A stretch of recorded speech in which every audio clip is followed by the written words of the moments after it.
Les messages frauduleux qui arrivent sur votre téléphone viennent de quelque part et une grande partie d'entre eux remontent à un seul pays. Ce pays vient de décider que ceux qui dirigent ces réseaux peuvent passer le reste de leur vie derrière les barreaux. Le Parlement birman, soutenu par l'armée, a adopté mardi la loi contre la fraude en ligne, premier texte promulgué sous le président Min Aung Hlaing. Selon le projet, la fraude aux crypto-monnaies est punie de 10 ans de prison à la perpétuité. Lorsque la violence, la torture ou la détention illégale servent à forcer quelqu'un à travailler dans la fraude, la peine va de 10 ans à la peine capitale, obligatoire si ce traitement entraîne la mort.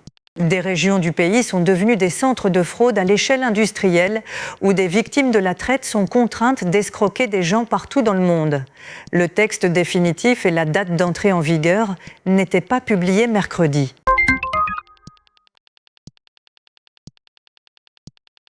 Un prêteur de crypto-monnaies avait gelé les comptes de ses clients avant de s'effondrer, emportant leurs économies. Mardi, 4 ans plus tard, ces mêmes clients ont enfin reçu quelque chose qu'ils peuvent réellement vendre. Ionic Digital, le mineur de Bitcoin bâti sur les actifs de la faillite de Celsius Network, a fait ses débuts au Nasdaq sous le symbole IOND.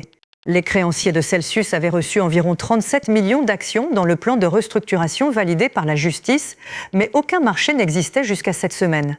Le début de cotation a été heurté. Le Nasdaq avait fixé un prix de référence de 53 $. L'action a ouvert en dessous à 50 $, puis a clôturé à 62,90 $, valorisant l'entreprise près de 2,8 milliards.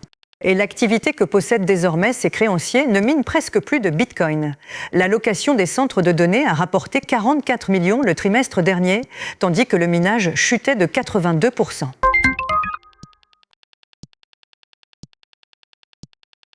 Zcash existe pour dissimuler qui a payé qui. C'est cette confidentialité qui a empêché quiconque de vérifier si une faille permettant de contrefaire des pièces avait déjà été exploitée. Le chercheur en sécurité Taylor Hornby a trouvé le défaut dans Orchard, la réserve qui abrite les soldes blindés de Zcash, et il dormait là depuis 4 ans. Un correctif d'urgence est arrivé en juin, mais comme les transactions blindées cachent volontairement leur contenu, rien ne permettait de prouver que l'offre restait honnête. Mardi, Zcash a activé une mise à jour appelée Ironwood. Elle retire Orchard, environ 3,7 millions de Zcash valant près d'1,7 milliard de dollars, et déplace les utilisateurs vers une nouvelle réserve dotée d'un tourniquet. Les chercheurs ont aussi achevé une preuve vérifiée par machine que ce nouveau modèle ne peut pas créer de contrefaçon indétectable.